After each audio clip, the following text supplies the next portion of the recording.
மேடையில் இருக்கிற அறிஞர் பெருமக்கள், இதுவரைக்கும் நான் இவ்வளோ பெரிய அறிஞர் பெருமக்கள் இருந்த கூட்டத்தில் இருந்ததில்லை. அதுக்காக எழுந்து நின்று கையெழுத்து வாங்கிட்டு உட்காந்து எனக்கு தம்பிக்கிட்ட ரெண்டே வேண்டும். நிறைய பேசினா அது லெங்க்தியாக போகும். திருக்குறள் மாதிரி இருக்கணும் இந்த பேச்சு. இப்போது திருக்குறள் மாதிரி இருக்கணும்.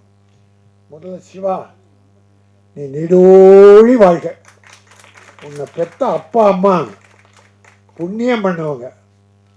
எங்கள் ஐயா சந்தோஷம் அவர்கள் உலகத்தில் திருவள்ளுவர் சிலையை பல நாடுகளில் எனாமல் நிறுவியிருக்கார். திருக்குறளை 167 நாடுகளுக்கு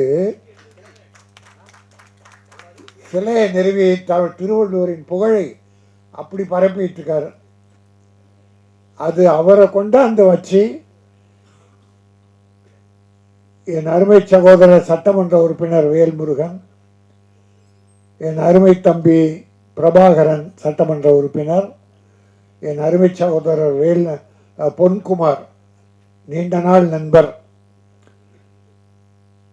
எல்லாரையும் வர வச்சு இந்த அற்புதமான நிகழ்ச்சியை, இது எளிய நிகழ்ச்சின்னு தான் நினச்சி வந்தேன். ஆனால் இப்படிப்பட்ட ஒரு உயரிய நிகழ்ச்சி நான் கண்டதில்லை. இங்கே நானும் பேரரசும் ஆடியோ இசை வெளியீட்டு விழாக்கள் அநேகமாக 100 தொடுன்னு நினைக்கிறேன்.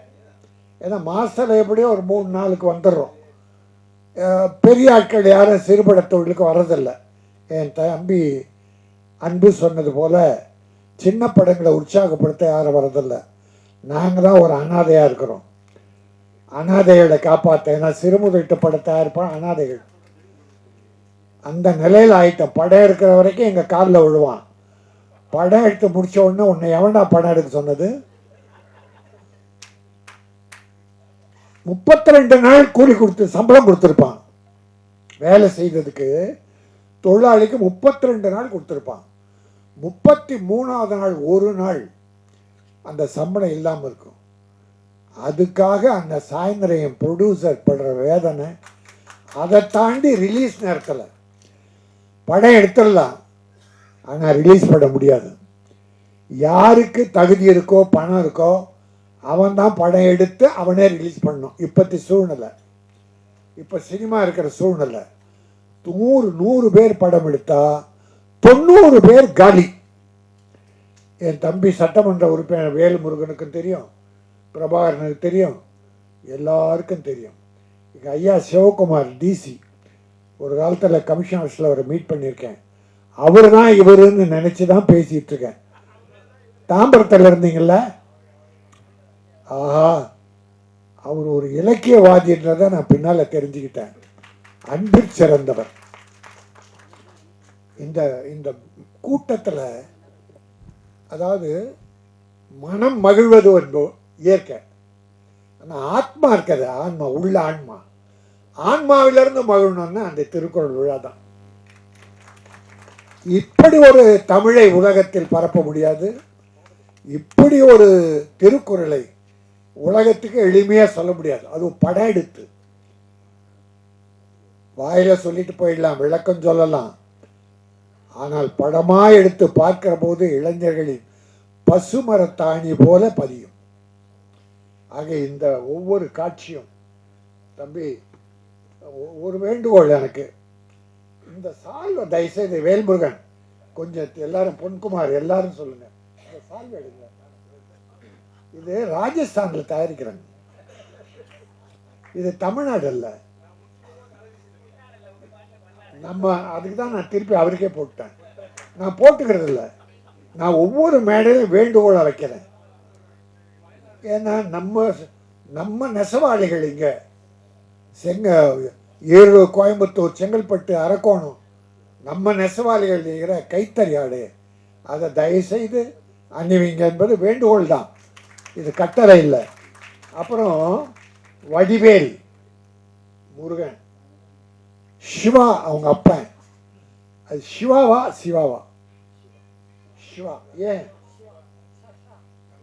அதான் ஏன் சா வச்சா வானான்றான் அந்த சிவன். சிவா திருக்குறள் சொல்றீங்க, சிவான்னு தமிழ்ல வட சொல்லுது. வேண்டும் எனக்கு தெரியாது. இல்லை இல்லை, அது அப்பா சொல்லி அம்மா சொல்லி வச்சா ஓகே. அப்பா அம்மா மீறி எதுவுமே நடக்கூடாது. அப்புறம் சென்டிமெண்ட்டுன்னு இருந்தால் அது வேற. தமிழை விட நமக்கு என்ன சென்டிமெண்ட்டு? திருக்குறளே உலகத்துக்கு சொல்லிட்டீங்க. உங்களை புகழ இனி யார் வேணும்? இது இருக்காங்க மேடையில். அடுத்த ரெண்டு விஷயம் சொல்லி ஷார்ட்டாக முடிச்சிடுறேன். தீயவை தீய பழைத்தாலால் தீயவை தீயினும் அஞ்சப்படும். தீயவை தீய பயத்தலால் தீயவை தீயினும் அஞ்சப்படும். தீய காரியங்கள் செய்தால் அது தீயை விட மோசமாக இருக்கும். அஞ்சனமா தீயை விட. அதை விட வள்ளுவன் ஒன்று சொன்னால் அது உள்ள தீயவை தீய பயத்தலால் தீயவை தீயை. இப்போ அந்த என் விரோதி அவன் வீட்டை நான் எரிக்கணும். டேய் க்ளோஸ் ராணி, உன்னை க்ளோஸ் பண்ணிடுறேன், வீட்டை எரிக்கிறேன்டா அப்படின்னு கொளுத்தும் போது எரிச்சா சும்மா எரிச்சிடலாமா? தீக்குச்சி வேணும்ல, தீப்பந்தம் வேணும்ல. அப்போ முதல்ல எது எரியுது? தீப்பந்தம் எரியுது, அப்புறம் தான் அந்த வீடு எரியுது. அப்போ அந்த தீயவை நினைக்கிற இல்லையா, உன் நெஞ்சம் எரிகிறது. முதல்ல உன் நெஞ்சம் அந்த தீயவை நினைக்கிறல்ல, அப்போ நினைக்கிற உள்ளம் எரிகிறது. பிறகுதான் எதிரி எரிகிறான். ஆகவே தான் தீயவை தீயினும் அஞ்சப்படும். நீ உன்னை தீயை அழித்து கொள்ளாதே. அடுத்தவன் அழிக்கிறத விட உன்னை நீ அழித்து கொள்ளாதே என்பது தீயவை தீய பயத்தலால் தீயவை தீயினும் அஞ்சப்படும்னு நான் உணர்ந்து அறிந்து அறிஞர்களுக்கு சொல்லி கேட்டு இதை நான் ஒன்றும் செய்தியாக வைக்கிறேன். இன்னொன்று தான், கூத்தாட்டு அவை குழாத்து அற்றே பெரும் செல்வம் போக்கும் அது விழுந்தற்று. கூத்தாட்டு அவை குழாத்து. கூத்தாட்டு அவை குழா, கூத்தாடுற இடம் இதை இன்னும் மேடைன்னு வச்சிங்களேன். கூத்தாட்டு அவை குழா, இந்த மேடையில் அவையில் சினிமா பார்க்க வர்றோம், நாடகம் பார்க்க வர்றோம். இப்போ மீட்டிங் ஒவ்வொருத்தராக வர்றோம், வந்து உட்கார்றோம்.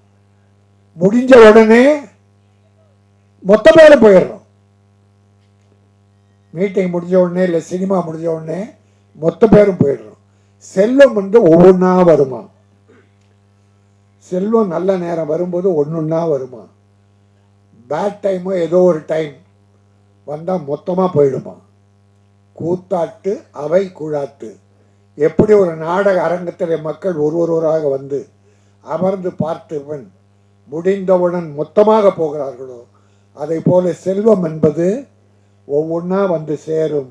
தமிழே, அடே தமிழே வா, என் அன்பு தம்பியே வா. சேலம் சேலம் பிரியாணி வாழ்க. அதே போல செல்வத்தை நம்பி செல்வத்திற்கு அதிகமான முக்கியத்துவம் கொடுக்காமல் நல்லதை ஏழைகளுக்கு செல்ல வேண்டும் என்கிற ஒரு அற்புதமான கருத்தை சொன்ன இந்த திருக்குறள் விழா, இது திருவிழா. இந்த தம்பி வடிவேல் சிவா வாழ்க. வாழ்த்து வந்திருக்கிற அத்தனை பெரியோர்களும் வாழ்க என்று சொல்லி விடைபெறுகிறேன். நன்றி, வணக்கம்.